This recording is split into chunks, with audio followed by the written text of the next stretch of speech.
Mbah saya itu terkenal wali, yang bapaknya bapak. Itu kalau kesini nyifati Badul Abad satu. Nur disitu mondok gini itu nggak popo. Pondok elek lah, kiaimu wali. Zaman itu bapak itu di kamar kursi ya masih ada kakinya. Saya dulu sering dijak ke sini sama bapak. Jadi mbah saya itu terkenal wali dulu. Jadi mbah saya itu tirakat terus sampai kapundhut itu poso terus. Kebetulan cucunya agak niru. Saya tidak niru itu karena itu Gus Zaki. Memang disuruh tidak niru. Kata mbah saya kira usah tirakat, terus tak tirakat ya. Itu. Jadi saya, Mbah Mun juga gitu. Kowe haram tirakat, tak tirakat ya. Saya senang sekali. Tapi tua-tua kok mikir putu. Nah, terus nirakati putuku sopo. Jadi mulai jadi kiai betul Mas Adib saya ini sudah mulai mikir putu. Karena saya ini termasuk orang yang kecelok alim yang enggak banyak orang menghormati karena sudah diramal sama mbah-mbah. Di dulu mbah saya Mbah Nur Sam itu kakak saya itu SMP, SMA. Kakak saya yang kedua juga SMP, SMA. Mbah saya itu Mbah Nur Sam itu yang nganterkan bapak ketika mondok sini itu, yang ikrar karo Badullah Wali Mbah Nur Sam, ahli tirakat, ahli puasa. Itu bilang, Nur, anak sing iki aja pondok, aja sekolahno. Sumben sing ngalim ku anak sing iki. Ketika saya hampir tamat SD sama mbah saya Tuban, mbah saya Narukan juga di Sabdo begitu. Singkat cerita saya mondok sarang. Mondok sarang pertama langsung dikenal Mbah Mun, anak kiai jadi langsung dikenal. Didoni macam-macam terus jadi wong alim itu gak ada yang ngelem. Biasa aja untuk dongane sepuh. Ya sebenarnya agak kecewa ya, saya inginnya kan dianggap prestasi gitu, ternyata dianggap doanya orang-orang sepuh. Ya, makanya kula niki mriki ya rodok ya syukurlah sama Bang Tamakin sama semuanya karena tadi kenapa saya harus cerita ini? Quran sendiri mengakui bahwa orang soleh itu diantara aturannya adalah dzurriyyatam ba'duha min ba'd. Meskipun Allah bisa bikin orang soleh dari mana saja, tapi yang legitimit itu memang dzurriyyatam ba'duha min ba'd. Dan kata dzurriyyah itu tasmalu auladal inas, kata Ibnu Hajar al-Asqalani, memasukkan turunan yang dari ibu. Meskipun tentu secara wali nikah atau secara disiplin nasab dari ibu itu tidak ngefek. Tapi dari segi fa'innal irqa jassas, bahwa sistem tubuh kita itu tetap ada gen dari seorang apa? Ibu. Sehingga banyak ulama tafsir mengatakan dzurriyyah itu tasmalu auladal inas. Dzurriyyah itu memasukkan turunan dari apa? Ibu. Bapak saya itu nasabnya nasab wali. Jadi mbah-mbahnya itu suka tirakat, suka. Ibu itu nasab kiai. Jadi kalau bapak wiridan itu, kalau istiqomah itu disalahkan sama keluarga ibu. Istiqomah itu salah. Karena ijabu malam yajib, mewajibkan sesuatu yang tidak wajib. Itu masalah secara ilmiah. Mbah Mun itu sering kritik kalau ada pondok wajib puasa, wajib merawat itu sering kritik. Oh itu secara fikih bahaya. Ijabu malam yajib, mewajibkan sesuatu yang tidak wajib. Dan itu kriminal dalam bab fikih. Betul itu, sama cari di Sulam Taufik. Babnya itu ngeri, ijabu malam yajib itu tidak dihitung minal kabair. Dicari sendiri itu di bab Sulam Taufik, tidak perlu saya sebut, itu parah betul malah cara menvonis Abdullah bin Husain bin Thohir di Sulam Taufik. Ijabu malam yajib. Tapi pondok-pondok yang tirakat tidak kurang dalih. Niki boten majibaken, ngelatih. Boten majibaken tapi napa? Nah, silsilah dari keluarga ibu itu suka ilmu. Sehingga Abdullah bin Mas'ud itu tiap hari itu mensweeping orang yang sering duha. Kalau ada orang duha istiqomah itu disweeping. Awas, harus seminggu sekali, nggak boleh tiap hari. Masa sholat fardu kamu saingi sholat duha? Nggak boleh, fardu tersaingi. Itu Abdullah bin masyhur, sama cari di Al-Hunyah itu. Sayyidah Aisyah kalau ada orang duha tiap hari dimarahin. Dan itu secara konstitusi ilmu benar karena Nabi Qiyamul Lail Ramadan itu hanya 4 hari yang dipan, lainnya itu enggak. Khasyata ayyufradu alaihim, kalau dalam fikih takut dianggap fardu. Akhirnya istiqomah itu masalah di keluarga saya yang dari ibu. Nah kebetulan kita ini suka ada istiqomah, akhirnya ya seperti ini. Tapi ini ilmu harus kita bicarakan. Tapi yang istiqomah, Bapak itu pengagum Badullah. Bapak itu suka sama istiqomah karena punya guru dulu Kiai Zubedi istiqomah, Badullah istiqomah. Tapi jangan kira Badullah itu hanya istiqomah. Saya punya sanad banyak, mungkin Gus Zaki lebih tahu. Sering saya diceritakan Bapak. Badullah itu nak ambek wong fase teman-teman itu rapati cocok. Senajan to majibno fase.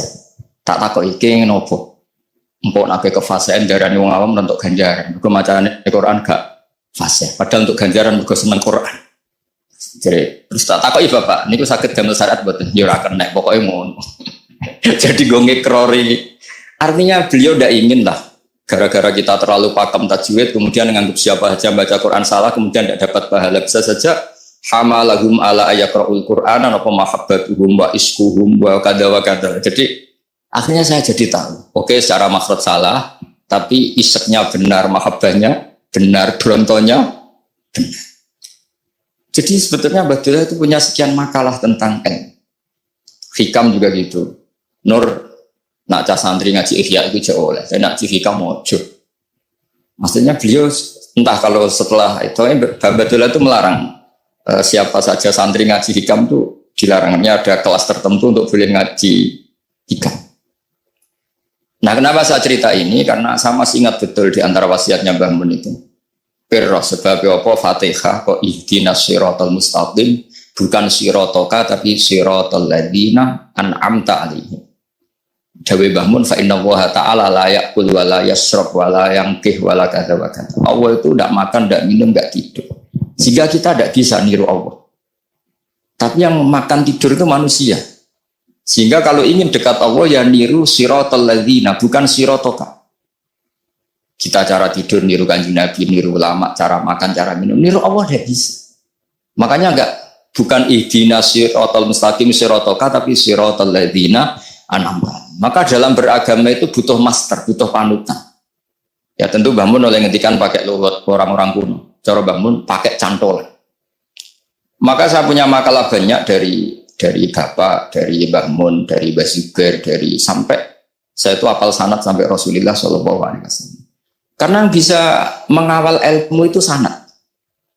Termasuk saya di sini bawa kitab Ar-Risalah Al-Qushairiyah. Nanti saya baca beberapa panutan kita. Di sini ada Abdul Qasim Al-Junaidi, ada Abu Yazid Al-Bustami, ada banyak ulama yang ditulis Ar-Risalah Al-Qushairiyah. Dan itu yang membentuk Imam Ghazali, kitab Ar-Risalah Al-Qushairiyah. Tapi sekarang kita ini tidak belajar lagi tentang tasawuf. Tasawuf itu Abdul Qasim Al-Junaidi jadi wali itu bukan wiridannya terlalu banyak. Enggak. Beliau pernah bikin satu kalimat yang menjadikan Allah itu ridho. Kalimatnya begini, kalau malam beliau wiridan gini, ya Allah, kenapa engkau ngasih rezeki saya? Padahal engkau tidak butuh saya. Kalimatnya sederhana. Kalau seorang majikan ngasih servis sama karyawannya, memang butuh pekerjaannya. Orang tua ke anak butuh kasih sayangnya. Tapi engkau ini zat yang tidak butuh saya, tidak butuh kita. Ngapain ngasih? Jadi punya sisi betapa Allah itu luar biasa. Kamu tidak butuh kok. Ngasih itu kan luar biasa. Jadi karena mensifati seperti itu Allah itu ridho. Itu luar biasa. Normalnya orang memberi itu kan, apalagi orang memberi kiai itu kacau sekali. 1.000 jaluk swarga. Salam template 1 juta wae jaluk apa? Swarga itu parah lagi. Nanti kalau enggak masuk surga tunda-tunda. Itu ngeri lagi itu 1 juta minta apa? Surga. Sayyidina Ali itu diantara sebabnya beliau dekat Allah itu karena muamalahnya sama Allah itu benar. Di antara muamalah itu yang diriwayatkan di kitab Ar-Risalah Al-Qushairiyah adalah masyhur. Kafani izzan antakuna li rabban wa kafani fakhran an akuna laka abdan. Tiap malam ya beritanya itu, ya Allah, saya sungguh sangat mulia karena engkau yang jadi Tuhan. Coba kalau saya dituhani manusia yang mati atau dituhani siapa yang mati juga. Wa kafani fakhran an akuna laka abdan. Saya ini bangga sekali karena jadi budak, jadi hamba zat yang tidak mati. Jadi pakem-pakem yang menjadi masyrab kalau dalam bahasa tasawuf itu yang menjadikan wali. Sehingga yang dikatakan ibadah itu apa? Ma'rifatullah. Mengenali Allah secara benar. Jadi jangan kira wali-wali dulu terus terlalu istiqomah, ada juga. Mereka punya pakem yang menjadikan Allah itu ridho. Saya beri contoh nih di sini banyak makalah nanti saya beberapa baca tabarruk. Banyak riwayat dari orang-orang sufi. Nabi Ibrahim itu pernah ketemu orang Majusi. Beliau terkenal sakhok, terkenal sakhiyat. Ketika ketemu orang Majusi, ya Ibrahim saya ini sehari saja ngasih makan saya. Kamu kan tukang ngasih makan orang. Terus ya tapi bisyarti antus lima, kamu harus Islam.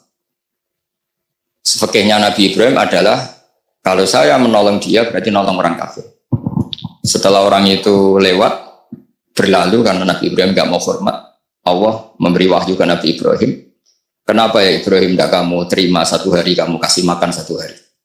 Ya karena dia majusi. Kata Allah, dia umurnya berapa? 60 tahun. Tanyakan, pernah kelaparan kan hanya hari ini? Iya ya Allah.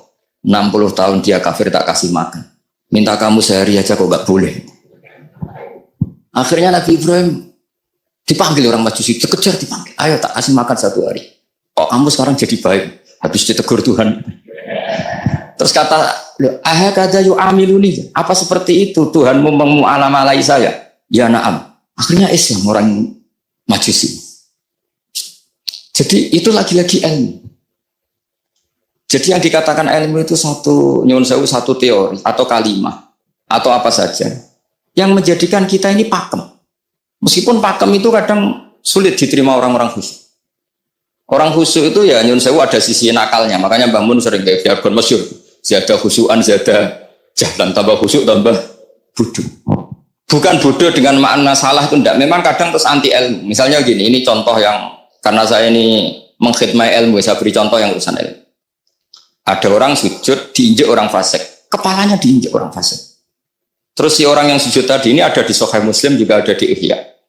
Wallahi la yaghfiru wa laka. Pakai sumpah, wallahi la yaghfiru wa laka. Allah langsung mewahyukan ke Nabi fi hadzal zaman, fi tilka zaman atau fi dzalika zaman. Man dzalladzi yata'alla alayya alla aghfira li fulan qad ghafartu lahu wa ahbattu amala. Katakan ke orang itu, siapa yang mencatut nama saya yang hanya berstatus tidak memaafkan. Itu enggak fair. Saya ini Tuhan kok bisa yaghfir, bisa yu'adzib. Kok sifat saya tinggal 1 yu'adzib itu gimana? Dicatut separuh itu Allah tidak terima. Tapi kalau kita baca Quran, saya ini sama orang fasik ya benci. Saya ini orang soleh, setidaknya pura-pura soleh lah.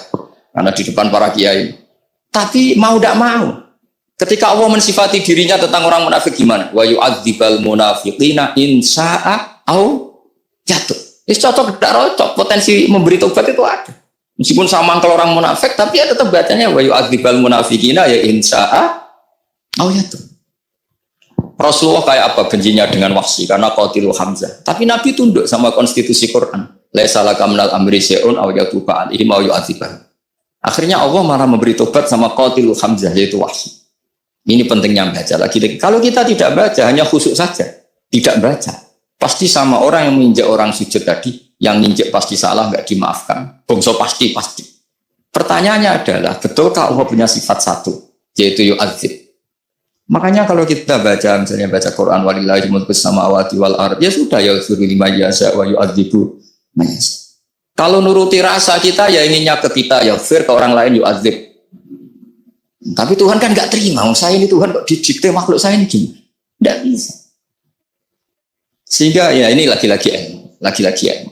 Makanya saya cocok tidak cocok itu suka baca. Saya suka sekali baca. Mulai ulama dulu, ulama modern, setengah dulu. Mulai ulama yang kedunian sampai setengah kedunian. Suka. Saya dulu tuh gak suka uang. Karena saya memang tadi, mbah-mbah saya dari bapak itu wali mas tadi. Kalau tadi Mas Nadif jujur, mulai Mbah Soleh itu suka bully mertuanya. Jadi saya alhamdulillah dia jujur. Jadi Mbah Soleh itu menantunya Raden Asnawi. Itu ya bully-bulian sama ini terus ditiru beliau. Itu gak suka sebenarnya. Saya itu ya pokoknya tadi, kalau orang daftar wali itu kan gak suka sama. Karena mereka nangis ketika Allah ngendikan wa aqridu atau ayat-ayat anfiku, atau orang baik disifati wa aqridu qardan hasan. Itu hadal khitab li ahlil jiddi wasarwah. Ini khitab untuk orang kaya. Kalau isin Gusti jenengan nampen ngongkon infak kok kalau diinfaki. Jenengan nampen ngongkon ngamal kok kalau di ngamali. Jadi maka yuhibbunal mal, mereka tidak suka harta. Walakin diana lulad zatal khitab bil infak, dan itu harus kaya dulu untuk bisa infak. Jadi itu uniknya. Akhirnya saya Imam Sa'roni penting juga kaya. Jadi wali untuk suka harta itu nunggu diperintahkan Allah. Alhamdulillah kita enggak, sudah wali dulu karena sudah senang harta balik. Jadi kayaknya keren kita dibanding wali-wali. Karena wali itu tahu pentingnya harta setelah jadi wali. Kita alhamdulillah mulai kecil sudah tahu pentingnya harta. Kayaknya kita lebih wali. Imam Syafi'i itu dulu gak suka sama orang kaya. Saya berkali-kali ceritain. Karena dia dididik Sufyan As-Tsauri, Sufyan bin Uyainah. Tapi ketika ketemu Imam Malik itu kaya kan. Meskipun dia hidupnya sederhana tapi kaya raya. Pas beliau mau Imam Syafi'i itu agak-agak sopan kalau sekarang tanya, setelah jenengan ilmu yang saya harus ambil siapa? Kata Imam Malik, yang sealim saya itu sudah meninggal Abu Hanifah, tapi muridnya masih, namanya Muhammad bin Hasan Asy-Syaibani. Kamu datang ke sana. Semalam itu Imam Malik dikasih uang 500 dinar. Padahal 1 dinar itu 4,25 gram. Bisa dihitung berapa ratus juta. Terus paruhnya dikasihkan Imam Syafi'i. Nah, kita kasangoni. Pagi-pagi diajak ke Baki. Dulu Baki itu ada kafilah rental unta. Mana kafilah yang mau ke Irak? Kita. Ya sudah ini antar. Tak bayari. Diantar Imam Syafi'i. Diantar ke Imam Muhammad bin Hasan Asy-Syaibani di Irak. Itu ketemu Muhammad bin Hasan Asy-Syaibani pertama itu. Beliau itu kalau ngitung uang di meja. Emas-emasnya di meja, uangnya, dolar, semuanya di meja. Tambah kaget. Ini saya sama Imam Malik ingkar, ini malah lebih parah lagi. Kata Muhammad bin Hasan Asy-Syaibani, "Atajabu min hadza." Kamu kagum dengan ini, merasa aneh? Iya. Ya sudah, ini tak kasihkan orang fasik. Digo demenan, digo judi. Jangan, jenengan saja. Kalau jenengan kan orang soleh dipakai kebaikan. Berarti orang soleh boleh kaya. Angsal-angsal. Semenjak itu Imam Syafi'i kebablasan. Sampai fatwa kiai fakir itu haram. Kiai bisa bikin rumah bagus, bikin rumah jelek. Puasa al-Islam ya Allah wala. Yolah. Nah lagi-lagi kebetulan kita sebelum ngaji Imam Syafi'i sudah seperti itu. Jadi ini justifikasi. Lagi-lagi itu ilmu. Seorang lagi-lagi itu. Akhirnya saya baca kitabnya Imam Sa'roni namanya Al-Minanul Kubro. Itu beliau cerita wa mimma manallahu alaihi. Kesannya kayak orang sombong. Tapi sebetulnya yang sopan itu yang sombong karena Imam Sa'roni kan bilang, kamu harus memaklumatkan diri kalau antum minal ulama il amilin. Kamu termasuk ulama yang amilin. Terus ditanya sama orang-orang, bagaimana kalau nyatanya enggak? Kamu tadi subuh sholat, iya saya sholat. Kamu tadi zuhur sholat, iya saya sholat. Kenapa ketika kamu maksiat ingat terus, ketika kamu taat tidak ingat? Berarti kamu anggap Allah itu menyesatkan kamu tok, tidak pernah ngasih hidayah sama kamu. Pas delok rondo ning dalan kok maksiat, bar sholat atau syukur, bar zuhur atau syukur, bar asar. Berarti kan nyifati Allah, hari ini Allah ngasih saya maksiat. Sementara lupa kalau Allah ngasih sholat zuhur, sholat asar, sholat maghrib, sholat. Oh sudah di situ al-Minanul Kubro, orang itu soleh semua. Nah saya itu termasuk orang yang didikte oleh kitab, terbentuk oleh kitab Al-Minanul Kubro. Jadi di situ hidup itu enak semua. Makanya saya itu masih ingat dialeknya dua orang alim. Gak perlu saya sebutkan, ini agak sensitif. Karena ceritanya itu ada anaknya kiai mau nyalek. Karena dia anaknya kiai tanya, Mbah, dalilnya nopo nanti yang kepengen jadi jabatan, mencari jabatan besar. Kalau yang jawab tak sebut gak apa-apa namanya. Jawabnya Mbah Mun oleh gak apa-apa. Nabi Yusuf juga boleh jabatan. Terus beliau baca qalat ani ala khuzainil ardi ini khafifun alim. Nabi Yusuf juga boleh jabatan ya. Di debat sama orang alim. Itu Nabi Yusuf syariatnya itu mansukhah bi syariati Rasulullah Muhammad sallallahu alaihi wasallam. Setelah tamunya pulang, Mbah Mun dibantah gitu. Dari Mbah Mun gini bilang, anut kiai wae oleh pemenang anut Nabi. Masih ingat kalimatnya. Anut kiai wae oleh pemenang anut. Artinya Nabi Yusuf kan minta jabatan ij'alni ala khuzainil ard. Jadi akhirnya semenjak itu fikih ilmu tadi saya ulang lagi. Akhirnya saya cari, termasuk saya disuruh bangun. Saya golekno dalile nak wong soleh oleh jabat. Hatiku, wong dalil kok diorder saya ya sempat. Ternyata saya cari-cari ya tadi am yahsudunan nasa alama atahum wa min fadlih faqad ataina ala Ibrahim alkitab wal hikmata wa atainahum mulkan azim. Keluarga Nabi Ibrahim di antara sifat yang disebutkan Allah adalah dikasih mulkan azim. Sebab itu akhirnya kiai Indonesia itu mazhabnya Syafi'iyah semua. Politik ya kerso, jabat ya kerso, proposal ya kerso. Saya ini, maksud saya ini yang menyelamatkan ilmu. Kalau orang khusyuk pasti gede. Kiai kok gelem proposal, kiai kok para pejabat. Tapi orang ilmu setuju. Nah saya nggak tahu setujunya itu bawaan ilmu apa bawaan nafsu tadi itu yang mulai saya datang. Nah kalau saya kan bawaan ilmu saya baca.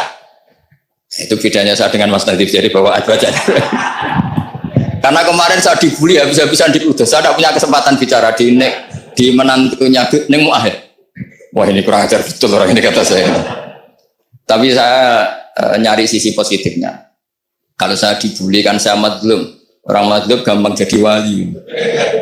Yang dia bully berarti zalim ya sudah berarti wali saya.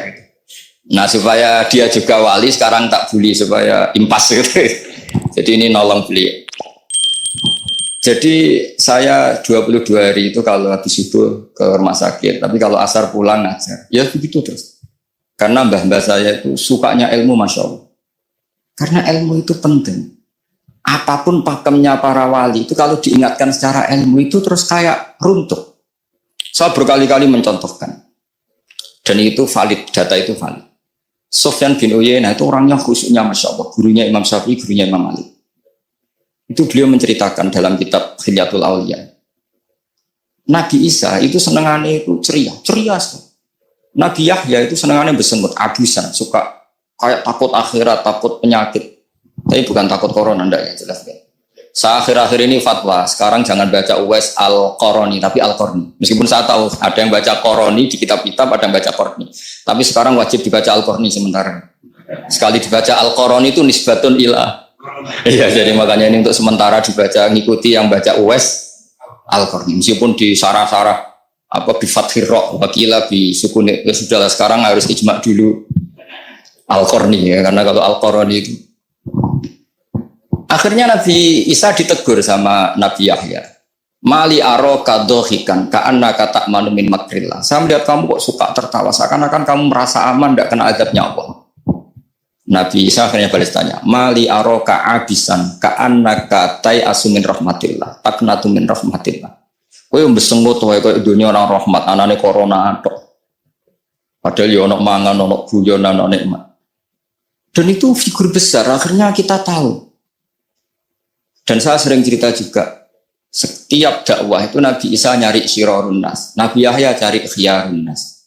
Tentu alasan Nabi Yahya gampang, berteman orang baik itu baik lah, nyaman, terus akibatnya juga baik. Nabi Yahya enggak. Limada tanzilu ala syirarin nas. Kenapa kamu singgahnya ke orang-orang yang buruk? Ana tabibun dawil mardo. Saya ini dokter, tentu menyembuhkan yang sakit. Akhirnya terus di Indonesia banyak kiai yang kancanan orang fasik ya banyak. Tapi ya tentu yang benar itu yang mensolehkan yang fasik. Yang mesti salah yang menjadi fasik karena ketularan yang. Tapi itu lagi-lagi apa? Ilmu yang bisa menjadikan kita percaya itu ilmu.